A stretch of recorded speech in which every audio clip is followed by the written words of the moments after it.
Hola a todos y a todas. Ahora el tema de la igualdad consiste también en cambiar el final de las palabras. Me gustaría que nos sintiéramos todos integrados. Con 8 horas de diferencia con respecto a España, ustedes, todos vosotros estáis en el futuro, yo estoy en el pasado. Yo estoy iniciando un día y vosotros ya estáis en la tarde de este lunes maravilloso que se presenta, pues, encerrado, confinados, y cómo no cabe, y teniendo las enormes dudas sobre cuál es el futuro. Si hubiera tenido esta charla con vosotros hace 3 o 4 semanas, hubiéramos hablado de otras cosas. Hoy, en primer lugar, quiero saludar a todos aquellos que lo están pasando fatal, por sí mismos, sufriendo en su carne cualquier tipo de molestia, y todos aquellos que no cabe duda que en estos días y ante la avalancha de muertos que nos están atosigando por todos los lados, pues tienen seres a los que conocen, seres queridos en los que han pasado por esas circunstancias. Más allá de eso, empezamos nuestra charla de hoy, allí en una mañana californiana, para hablar un poco del futuro y sobre todo para hablar de la tecnología. Hablar de la tecnología en estos momentos tan centrada en nuestras vidas, tenemos que hacerlo hablando de la sanidad frente a la economía, tenemos que centrar nuestros disparos hablando de la sanidad y la seguridad frente a la libertad individual. La tecnología nos permite esa libertad individual, pero también nos está permitiendo abrir los brazos a ese conocimiento colectivo, a ese pensar que no somos únicos. El miedo frente a la tecnología, el miedo frente al futuro ha sido dentro del medio humano aquello que nos ha dado más la unión más importante entre nosotros. Tener miedo a todas las cosas nuevas significa, imaginemos aquellos primeros hombres, aquellos que se encontraron con el fuego o que intentaron crearlo. Tener el fuego en sus manos supuso miedo y supuso sobre todo una nueva forma de afrontar la vida. Nosotros ahora, cuando hablamos de tecnología, lo primero que tenemos dos enormes reacciones. Aquella reacción que se confunde con la ciencia ficción y aquella reacción que habla de miedos. Tenemos miedo. Nos han inculcado el miedo como parte de la estructura tecnológica en la que vivimos. Y ahora que estamos hablando de miedos de tecnología, también estamos hablando miedos a aquello que desconocemos, aquello tan pequeño que no somos capaces de respirar y es capaz de transformarnos la vida entera.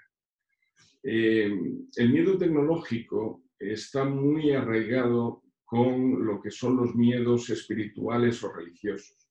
El miedo tecnológico, aquello de lo que viene de la naturaleza, es bueno, y aquello que no viene de la naturaleza es malo. O sea, forma parte de todo aquello que se nos ha intentado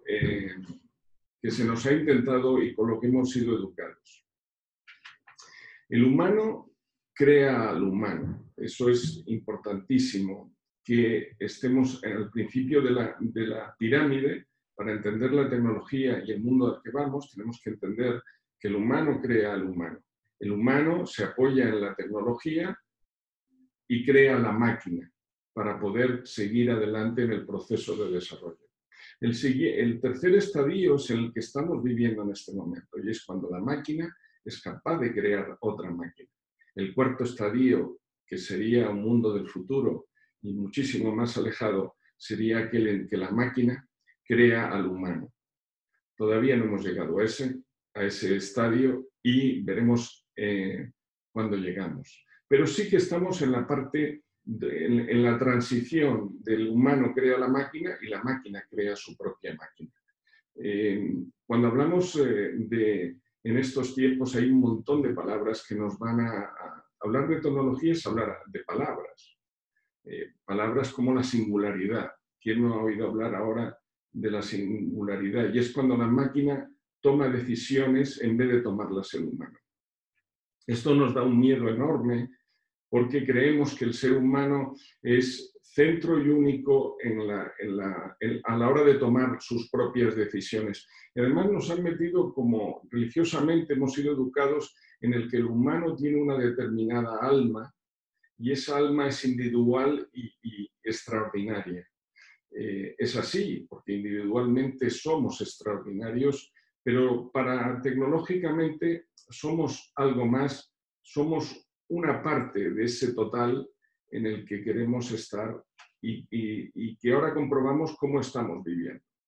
Nosotros la tecnología la asumimos desde Occidente, desde ese cuidado de lo individual. La asumimos desde Occidente, desde esa manera de estructurarnos, cuidando nuestros propios datos, siendo cerrados. Vemos, por ejemplo, cómo están en Oriente, en China, en Corea, en Japón, estructurando una crisis como la que están viviendo, donde no tiene tanta importancia el ser humano, sino la colectividad. Allí en China nadie está pendiente de los datos, nadie está pendiente de si mi dato, aquí estamos muy pendientes de lo que nos puede pasar si alguien tiene los datos. Esa famosa influencia social en el que estamos, tanto la Unión Europea como Estados Unidos, perfectamente alineados para impedir que alguien tenga los datos y por lo tanto no podamos ser influenciados. Eso, como vemos, no es así. Las influencias sociales se están produciendo en todo el mundo desde los últimos 7 u 8 años. La estrategia soviética es clarísima con respecto a la influencia social, cómo han intervenido en Estados Unidos o cómo van a intervenir y que están interviniendo en todos los procesos políticos en los que estamos metidos.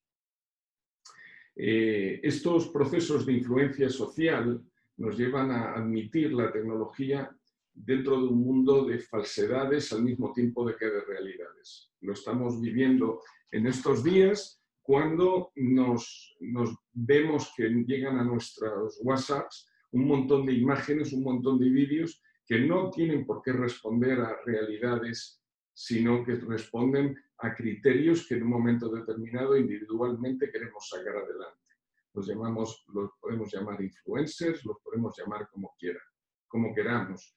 Antes las noticias venían establecidas en papel y a través de telediarios y no es así. El número de noticias que recibimos todos los días forma parte de esa vorágine en la que hay que diferenciar la buena tecnología, las buenas ideas de las que no son tan buenas y a lo mejor las difundimos porque forman parte de nuestro carácter. El carácter individual del humano va a contar muchísimo para el futuro. Como os decía, teniendo en cuenta el libro que queremos presentar hoy, que es el Sincro, de la editorial Colima, donde lo que he intentado escribir es una especie de utópico o distópico momento donde una nueva droga tecnológica forma parte de nuestra vida. ¿Qué es una droga tecnológica? Aquella en la que no entra la química, aquella en la que solamente es el humano el que se relaciona tecnológicamente y es capaz de programar sus sensaciones. Imaginaros que a través de nanotecnología, ¿qué es nanotecnología? Pues nanotecnología en el fondo es las 1000 millonésima parte de un metro. O sea, imaginar todo aquello que no es visible también nos han enseñado a desconfiar de ello, ¿no? Pero la nanotecnología forma y está formando parte del futuro próximo que ya nos viene. En medicina, a través de medicamentos nanotecnológicos que son capaces de reestructurarnos por dentro, o temas tan elementales como una bolsa de plástico que ha sacado Bayer con nanotecnología y que no sé si la ha comercializado, pero debe estar a punto, en el que el propio envase donde va la comida nos avisa por su color y por sus características si esa comida está en bueno o no, o está en mal estado. Imaginaros las posibilidades que nos da eso cara a entender y cara a la trazabilidad, por ejemplo, de los productos en los que los que podemos o no confiar. La confianza forma parte de ese mundo tecnológico al que nos queremos enfrentar, ¿no? En tecnología hay cuatro grandes elementos que tendríamos que tener en cuenta para nuestra vida en el futuro. Primero es lo que podemos denominar la inteligencia artificial.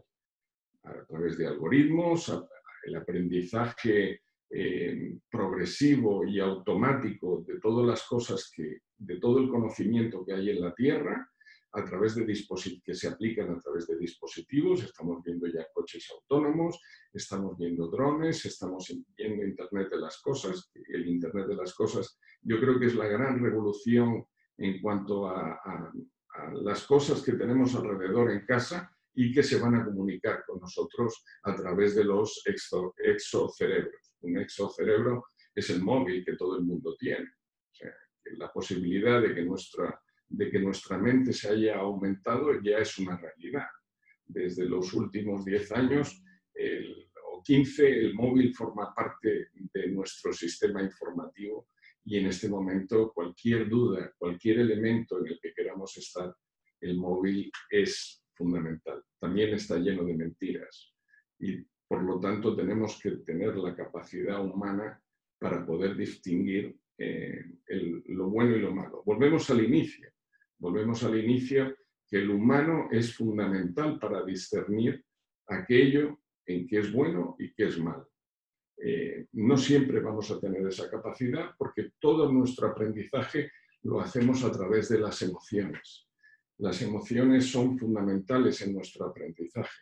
Las emociones significan que nosotros todo lo que queremos aprender son aquellos para lo que estamos dispuestos a aprender. Solamente aprendemos aquellas cosas en las que estamos dispuestas a hacerlo.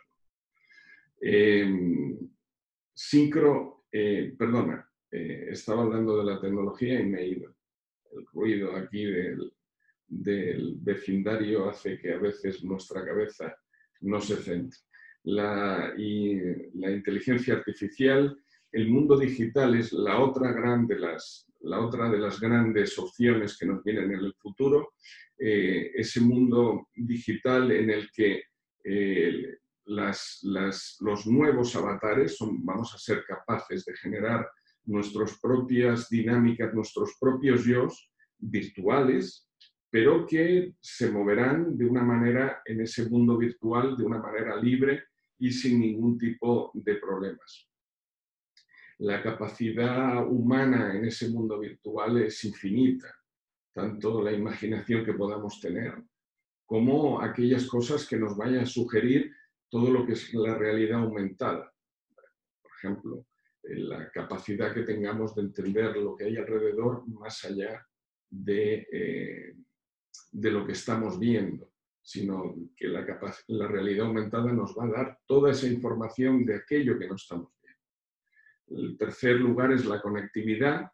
La conectividad humana es una de las cosas más importantes, cómo vamos a conectarnos los hombres y las máquinas. Y en tercer lugar es todos los temas que están relacionados con la seguridad. En el momento que hay mucha información sobre los humanos, también tenemos la prerrogativa de que hay mayor capacidad de influencia sobre todo lo que hacemos y sobre todo lo que vayamos a hacer. Ese es uno de los grandes puntos que tiene la tecnología actual y en lo que más se está trabajando, ¿no? Cómo el ser humano es capaz de no ser influenciado. Nosotros somos influenciados desde el minuto uno. Somos influenciados por nuestros padres, por nuestro entorno, somos influenciados por nuestra espiritualidad, por nuestra religión, somos influenciados por nuestra educación y por eso tenemos, dependiendo de la historia y de cómo la cuente cada uno, nuestra situación al futuro será completamente diferente. Sobrevivir en este mundo tecnológico y lleno de humanos con miedo va a ser complicado. Hay muchos puestos de trabajo que van a desaparecer, aquellos que están basados sobre todo en la automatización del humano en el trabajo. ¿Cuáles aquellos que no van a desaparecer? Aquellos que requieran preguntas, donde el humano se haga preguntas, donde cada uno de nosotros, cuando veamos algo, nos hagamos la pregunta de ¿por qué? ¿Cómo? ¿Cuándo? Tenemos que tener la certeza de que las preguntas son aquellas que nos van a hacer libres, no las respuestas. Los humanos tendemos a querer que nos respondan a todo, pero estamos hablando de un mundo de preguntas donde buscamos más la inmediatez que la verdad y no queremos un futuro, pensamos en un futuro, pero pensamos en un futuro de rapidez. Creemos que el futuro va a ser más rápido para tener respuestas, cuando en el fondo lo que necesitamos es hacernos un planteamiento completamente diferente, donde realmente lo que nos va a dar la libertad es la capacidad de hacernos las preguntas, no de buscar las respuestas. Si yo os hago la pregunta de por qué las alcantarillas son redondas, muchos de vosotros iréis corriendo a buscar en Internet la respuesta. Eso es un error. O sea, el pensamiento tiene que seguir vivo. Tenemos que hacernos las preguntas e intentar responderlas, sin que nadie nos diga que las alcantarillas son redondas, porque si no, el diámetro no justificaría el que se quedaran enganchadas. Si fueran cuadradas, habría una manera de que se caerían al interior. Esas respuestas son las mismas que produce y que hace un niño cuando ve un truco de magia. Cuando ve un truco de magia, quiere saber rápidamente cómo se hace el truco. Los humanos tenemos que refrenar ese tiempo para admitir la tecnología. Tenemos que refrenar el tiempo en el que nos enseñan el truco y nos dan la respuesta. Cuanto más frenemos ese instante, nuestra cabeza desarrollará el mayor número de posibilidades. Y es ahí donde la magia siempre estará presente, en esa no respuesta inmediata. En ese mundo al que vamos, en ese mundo del futuro, siempre va a prevalecer el trabajo del que hace preguntas, por lo tanto, del leñador frente al tornero. Si lo viéramos en el mundo de las profesiones, el leñador seguirá teniendo trabajo, el tornero que hace un tornillo no, porque el leñador tendrá que elegir en ese bosque cuál es el árbol adecuado, cómo será la caída. Tendrá muchísimos factores alrededor, pero tendrá la posibilidad de acercarse más al medio natural y de usar la cabeza frente al que hace solamente un tornillo. Biología sintética, realidad virtual, responsabilidad al fin y al cabo. En el libro que he escrito y que dentro de poco también tendréis la oportunidad de adquirirlo traducido al inglés, en Syncro hago el planteamiento de lo que es un mundo de drogas basado en un futuro próximo. Creo que la legalización de las drogas es algo muy importante, que ese es un mundo económico que en este momento existe, deje de existir, con una serie de reglas económicas para todos. Es un mundo del que estamos hablando de unos alrededor de, déjame pensar cuánto era, 390.000 millones, me parece que eran las últimas cifras, o sea, 390.000 millones de euros, que es muchísimo más que lo que tiene el negocio de armas o el negocio déjame pensar, negocios con ese nivel. Bueno, se me ocurre el de armas en este momento. Estar mirando la cámara y pensando a veces complicado. Son 96.000, en Colombia solo 96.000 hectáreas de plantaciones de cocaína, de la planta de la cocaína.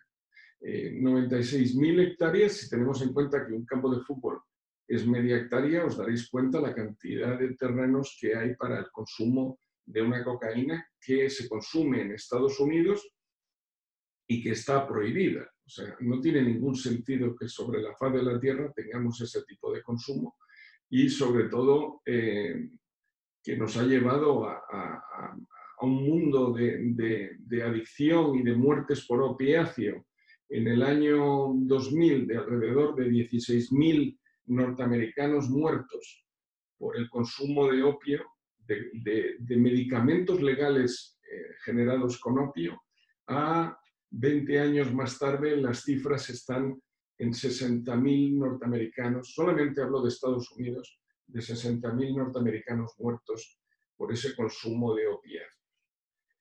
De ahí a querer estructurar todo ese mundo y me ayuda pues una novela como es Syncro para pensar en ello. Syncro es el cúmulo de una serie de historias tecnológicas, pero también es el cúmulo de una serie de historias de carácter humano. No puedo pensar en la tecnología y en mi trabajo diario en temas de inteligencia artificial sin pensar en el humano que las va a utilizar. Ese humano que quiere contar su propia historia, ese humano que tiene 1000 problemas y que se enfrenta a la tecnología de una manera nueva y sorprendente, en muchos casos con miedos.